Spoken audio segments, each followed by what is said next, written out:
है, लेकिन एक दुखी होता है। वो कौन दुखी होता है? चोर। चोर को बड़ी चिंता होती है, ये चांदनी रात है, लोग देख लेंगे, चोरी कैसे करेंगे।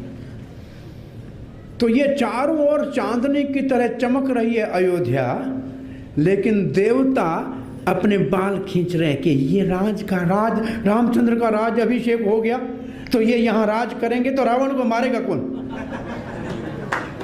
देवता चिंता हो के सरस्वती को कहे, हे मां सरस्वती जाओ कुछ करो, ये हमारा सारा काम बना बनाया बिगड़ जाएगा। कितनी प्रार्थना करते, भगवान को कहा था कि आप अवतार लो, और फिर अभी राज अभिषेक हो गया और यहीं रुक गए तो रावण को तो मारने वाले काम में देर हो जाएगी।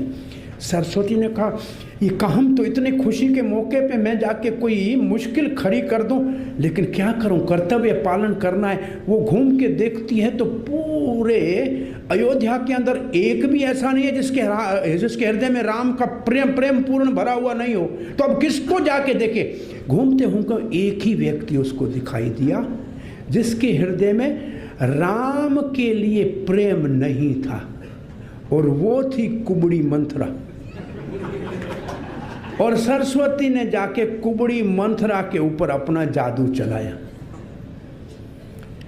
पद्म पुराण में लिखा है कि देवताओं ने एक अप्सरा को मथुरा के रूप में कई देश में भेज दिया था कि समय आने के ऊपर कई के साथ जाना और रामचंद्र को वनवास भेजना ताकि रावण को मारने में देर न हो।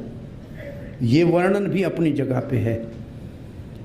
तो आज मंथरा छत के ऊपर चढ़ी है केकई के महल के, चारों ओर देखती है कि ये हो क्या रहा है, इतना सारा अयोध्या सज धज गया, बात क्या, हमको अभी तक पता नहीं लगा। तो सामने कौशल्या के महल से राम को दूध पिलाने वाली धा माँ को देख के पूछती है, ये हो क्या रहा है बहन? बोला, मालूम नहीं आपको, रामचंद्र का कल राज अभिषेक होगा। अरे सरस्वती ने तो पहले ही उनका बटन बदल दिया था, उसके अंदर तो सांपनी की तरह क्रोध आ गया। नीचे दौड़ती कुब्बड़ से गई, देखा तो केकई आराम से पलंग के ऊपर लेट रही है। बोला, आराम से लेट रही है, तेरा आहित हो रहा है, तुम्हें पता नहीं है? केकई बोले, तो कुबड़ी, तेरे को किसी ने मारा है क्या? तू कभी ऐसे बोलती है, लक्ष्मण तुम्हारे को कभी डांटता है, आज किसी ने तुम्हें मारा क्या? नहीं, मुझे नहीं मारा है, तेरा हित हो रहा है। बोला, मेरा क्या ये अहित हो रहा है? बोला, राम जी का राज तिलक हो रहा है। तो केकई उठ के एक हार निकाला, बोला, इतना शुभ समाचार दिया है मंथुरा, आज तक तुमने मेरा हृदय खुश कर दिया। मेरा पुत्र राम भरत से भी मुझे प्रिय है, वो तो कौशल्या से ज्यादा मुझसे प्रेम करता है, उसको राज अभिषेक मिलेगा तो हमारा तो आनंद हो गया। मंथरा कहती है, ये तो तीर काम नहीं किया, आप नहीं जानती हो महारानी केकई, ये आपका अहित होगा, कौशल्या राजमाता बनेगी, आप दासी बनोगी। मेरी बहन कौशल्या मुझसे प्रेम करती है, राम मेरे को माता के समान समझता है, राम के विषय में कुछ कहा तो तेरे जबान निकाल लूंगी। अब कहती है, तीसरा तीर निकालती है और मंथरा कहती है, रामचंद्र के बेटे राजा बनेंगे, रामचंद्र के बाद भरत तो राज वाली लाइन से भी निकल जाएगा, संभव है कि कभी भरत को देश निकाला दिया जाए और कभी मरवाया भी जा सकता है। अब केकई का दिमाग एकदम उल्टा हो गया, ऐसे कभी मैं नहीं होने दूंगी, राम का राज तिलक नहीं हो सकता। केकई ने एकदम, यहां सीखना क्या है, कुसंग आदमी को 1 मिनट में पलट देता है। कितने अच्छे विचार थे केकई के। अन्य रामायणों में ऐसे लिखा है, एक जगह, एक दिन श्री रामचंद्र, पहले तो ये लिखा है कि श्री रामचंद्र कौशल्या के महल से ज्यादा केकई के महल में रहते थे।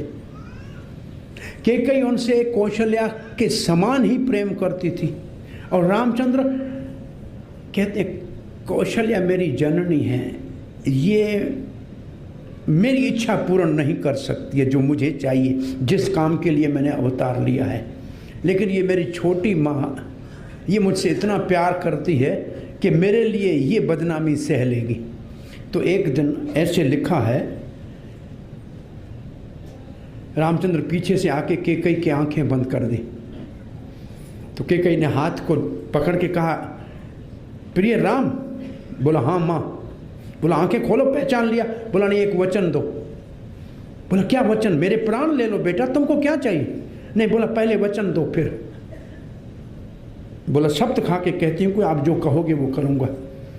राम जी तब कहते हैं, माँ कौशल्या ये काम नहीं करेगी, और मैं जब तक वन में नहीं जाऊँगा और ऋषियों का संग नहीं करूँगा तब तक रावण वध के जिस कार्य के लिए मैंने अवतार लिया है वो पूरा नहीं होगा। आपको ये कड़वा घूंट पीना पड़ेगा और मुझे 14 वर्ष वनवास देना पड़ेगा। ये राम जी ने कैकेयी से वचन लिया था। ये कुछ रामायणों में इसका ऐसा वर्णन है।